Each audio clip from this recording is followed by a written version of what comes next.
Bonjour à tous, bienvenue dans ce cours sur les réactions d'oxydoréduction. Donc on va voir d'abord quelques observations pour rappeler comment on fait pour trouver l'équation d'une réaction, donc des généralités, et puis en fait il n'y aura que des exemples sur l'oxydoréduction et donc on donnera les règles qui régissent les réactions d'oxydoréduction. Donc premier exemple, on prend de la paille de fer qu'on met dans un godet, on rajoute du sulfate de cuivre, une solution de sulfate de cuivre qui est bleue à cause des ions cuivre. Et dans ce film, ce que j'aime bien, c'est que on voit tout de suite le fer qui devient orange. Donc vous regardez dans votre tableau de test et d'observation caractéristique pour identifier des matières, mais quand on a un métal orange, c'est probablement du cuivre. La même expérience, mais ce qu'on ne voyait pas dans l'expérience précédente, c'est que la solution bleue devient incolore. Donc là, on voit mieux que la solution bleue devient incolore, voire légèrement verdâtre, et quand on rajoute de la soude, on voit un précipité verdâtre. Donc quand vous regardez les tableaux caractéristiques des matières, le bleu disparaît, ça veut dire que les ions cuivre, celui de plus disparaissent. Un métal orange qui apparaît, c'est du métal cuivre qui apparaît. Et le test à la soude qui donne un précipité vert, ça veut dire que dans le liquide est apparu des ions Fe2+.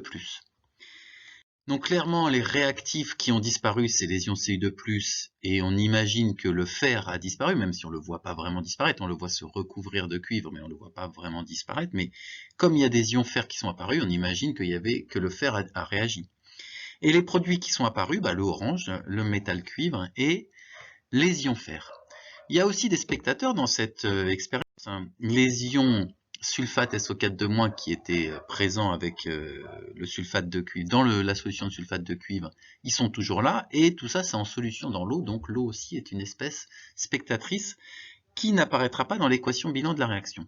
Donc là, l'équation de la réaction, on la devine assez simple, les ions cuivre réagissent avec le fer métallique pour donner du cuivre métallique et des ions fer.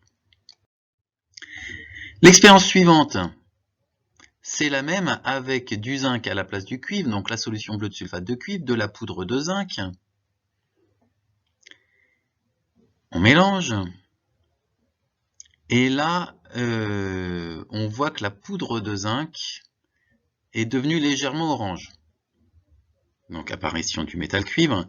Ce qu'on voit pas bien, c'est que le liquide bleu se décolore. Alors comme il y a plein de poudre en suspension, on a l'impression que le liquide est noir, mais c'est juste qu'il y a de la poudre en suspension. Et quand on rajoute de la soude, là on se rend compte que le liquide est devenu incolore, voire même grâce à la soude, on devine un léger nuage blanc, c'est-à-dire un léger précipité blanc.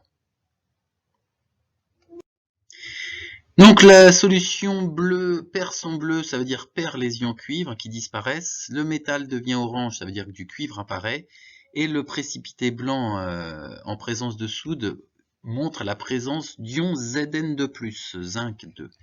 Ce qui veut dire que les réactifs sont les ions cuivre et la poudre de zinc.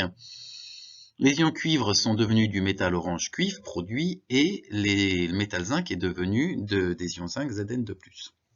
Et donc l'équation de la réaction, la même que tout à l'heure, avec du cuivre, avec du zinc à la place du fer.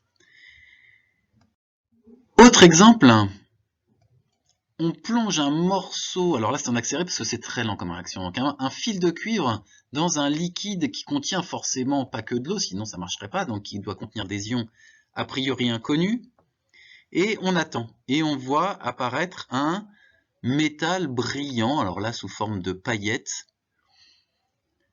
Donc un métal brillant qui apparaît, qui fait voilà, des jolies paillettes, et le liquide commence à devenir bleuté. Donc si on attend très longtemps, ça devient très bleu et les paillettes deviennent très grosses. On voit pas trop, on voit rien qui disparaît vraiment. Quelle espèce apparaît? On voit la couleur bleutée caractéristique des ions cuivre. On pourrait en être sûr en rajoutant de la soude et voir un précipité bleu qui apparaît. Et pour ces paillettes, c'est quoi? C'est un métal brillant certes, mais c'est quoi comme métal? Donc pour caractériser ce métal, on pourrait faire une mesure de masse volumique. On récupère plein de paillettes, on les pèse, 216 grammes, on les met dans une éprouvette remplie d'eau. S'il y avait 20 ml d'eau, on verra que ça augmente le volume de 20,3 ml. Et donc on peut calculer la masse volumique. Masse volumique M sur V, 216 grammes pour 20,3 ml qu'on a rajouté dans l'éprouvette, ça fait une masse volumique de 10,6 grammes par millilitre. Donc dans le tableau des masses volumiques, on constate que ça correspond à de l'argent.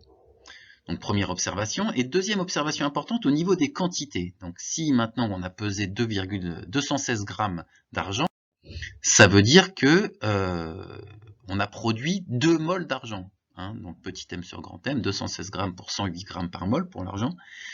2 moles d'argent. Et le liquide bleu, on pourrait le doser par étalonnage. Donc on fabrique une échelle d'éteinte bleue, on trace une belle courbe avec un coefficient directeur et on calcule et on verrait que la concentration de cette solution serait de 1 mol par litre. Et comme on a 1 litre de solution là sur la photo, ça veut dire qu'on a produit 1 mol d'ion cuivre. Donc moitié moins que de métal argent.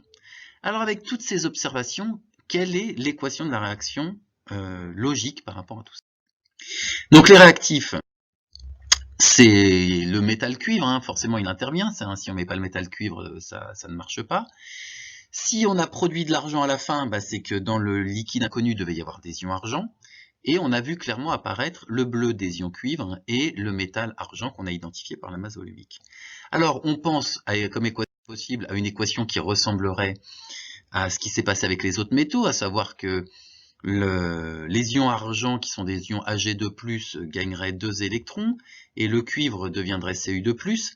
Mais si on écrit ça comme ça voudrait dire qu'il devrait y avoir autant d'ions cuivre Cu2+, que de métal argent à la fin. Et ça, c'est faux, puisqu'on a vu qu'il y avait 2 fois plus d'argent. Ah, bah donc s'il y a 2 fois plus d'argent produit, il n'y a qu'à rajouter un coefficient 2 dans l'équation de la réaction.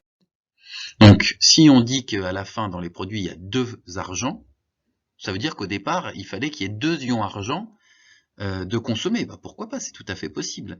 Mais si on écrit ça comme ça, c'est pas possible à cause de la conservation de la charge électrique, puisque côté réactif, il y aurait 4 charges plus, 2 ions argent 2 plus, et côté produit, seulement 2 charges plus, 1 ion Cu2+, 1 2 plus. Donc la conservation de la charge n'est pas vérifiée. Et ça veut dire que, en fait, l'ion argent n'est pas un ion Ag2+, mais un ion Ag+, tout court. Et là, on a une équation cohérente avec les observations et qui respecte la conservation des éléments, donc les ions argent, 2 fois plus, et conservation de la charge électrique, 2 charges plus au départ, 2 charges plus à l'arrivée. Donc voilà des exemples d'observations qui permettent d'écrire des équations de réaction cohérentes, et chaque fois qu'on vous proposera des équations de réaction, elles sont toujours basées sur des observations qui ressemblent à ça. Alors ça peut être plus ou moins compliqué, mais on fait toujours des observations qui ressemblent à ça, et on en déduit les équations de réaction.